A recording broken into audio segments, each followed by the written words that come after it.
So much of the time when I go out like in my wheelchair, I feel like people aren't seeing me as a person. I feel like people see me as a chair. And until very recently, I hadn't met anyone else who had my condition. And though I've only met them like online through support groups. I would try to hide, try to cover up my disability as much as I could. And I thought that by not wearing my hearing aids, even though that's disabling myself even more because the hearing aids are supposed to help me, I disabled myself because I didn't want someone to see that. I was afraid that them seeing that, they wouldn't want to have a relationship with me. They wouldn't be interested in me sexually. I do feel lonely. I don't know. Like I've been single for 2 years. We usually think of disability as some kind of physiological condition that limits the ability of people to function in society, to play the social roles that are typically expected of them. So disability would limit them in, say, their ability to work, or to be a student, or, in the case of what we're talking about, to be a lover or a partner.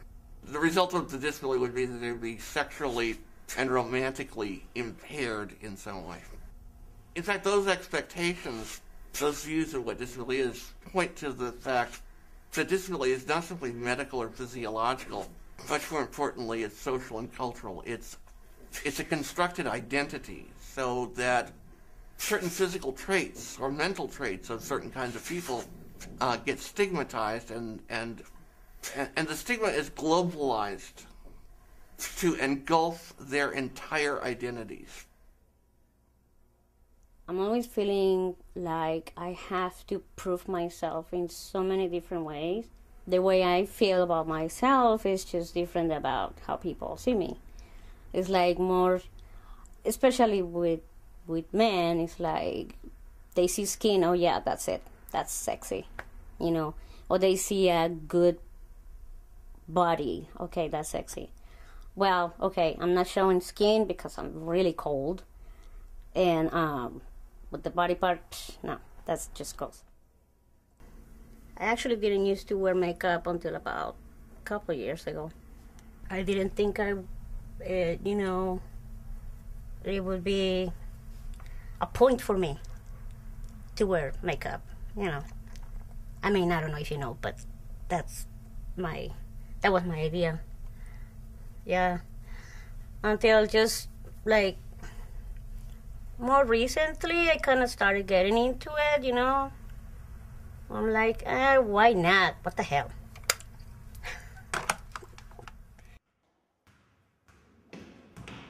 I actually studied disability rights and performing as a disabled person in college. I went to a very hippie college called the Evergreen State College in Olympia, Washington, and could create your own majors. And one of the things I watched was this documentary about disability and sexuality, and I remember just going, hey, you know what?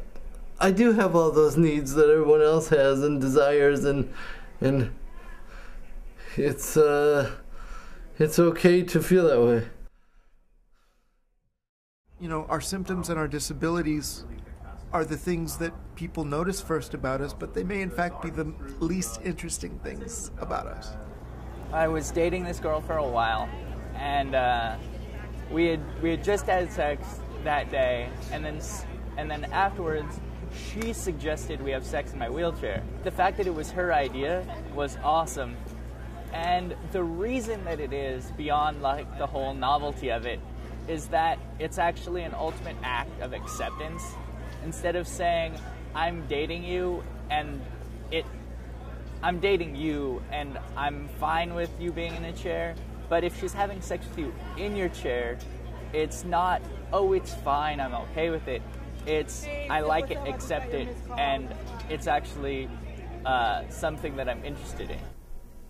For me, in general, I would much rather take my time finding somebody that I really want to date. I've gone on dates with plenty of people, and I've gone on second dates, but I want to make sure that I found the right person before I start to commit.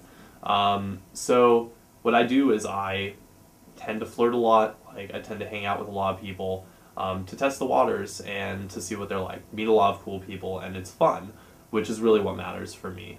My only hope is that I don't break any hearts. Well, I think I've taught you, if I may be so bold, I've taught you.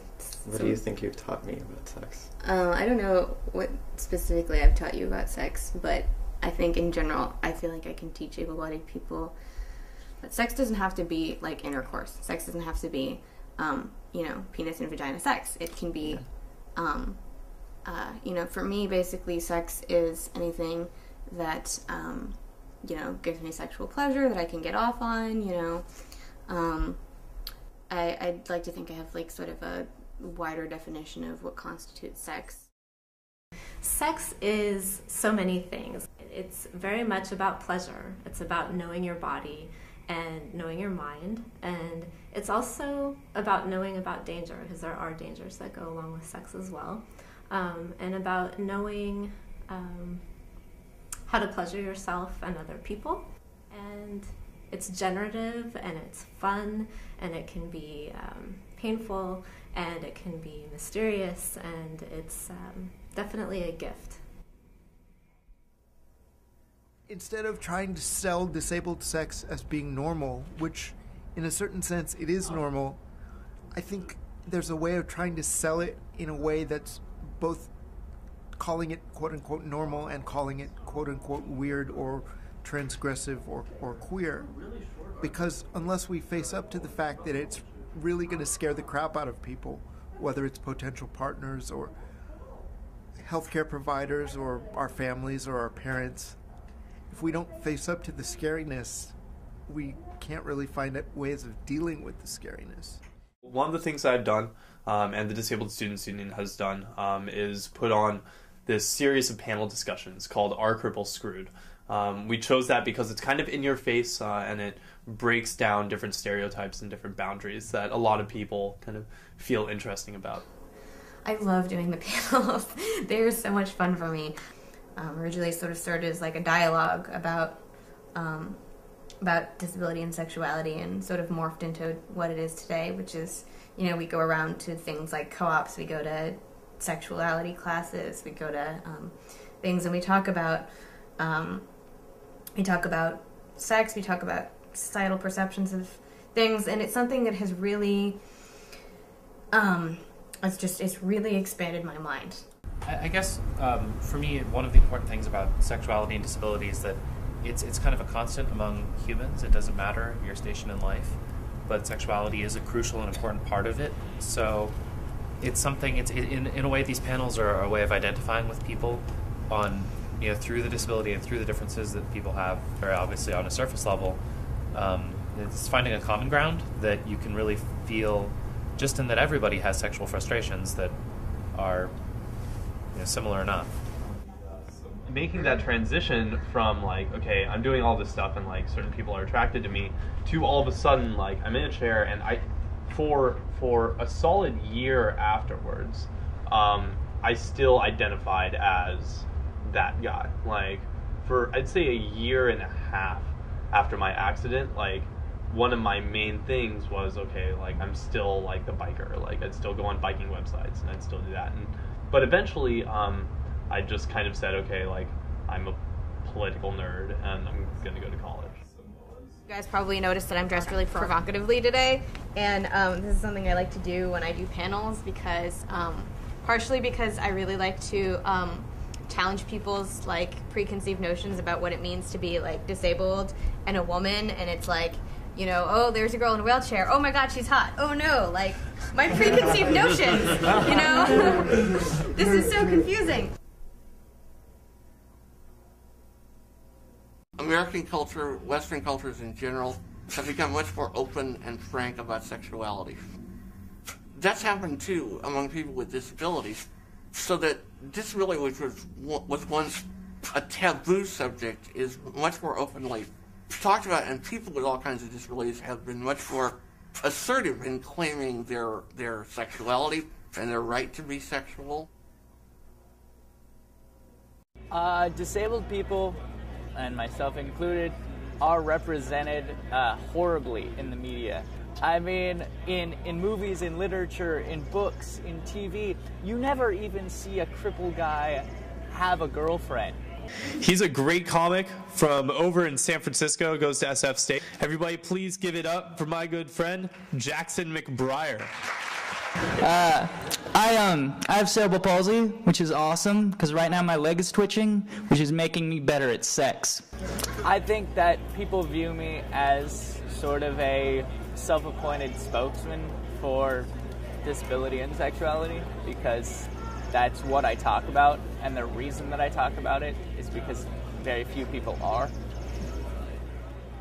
Until I see Stephen Hawking or some other famous crippled guy on the cover of some trashy romance novel, I'm still going to be forced to tell beautifully crafted dick jokes, because no one else is doing it. You know, I was drinking, and after 1 or 2 beers, I started to walk better. So I asked my doctor about it. It's like, well, Jackson, you have cerebral palsy. Anything that releases your muscles will help you walk better. Like 1 or 2 beers, an orgasm, or a joint. It's like, really, Doc? You mean I could get medicinal blowjobs? When I tell a joke, I try to make it, you know that it's from the heart. And you know that I have these, like, same needs and wants as other human beings. Getting to see disabled people as being sexual is part of, like, basically bringing them back into the human race and making them into, like, real people again. If I can help explode the paradigm that says that everything about me that isn't my body works and everything about me that is my body doesn't work, sex can explode that.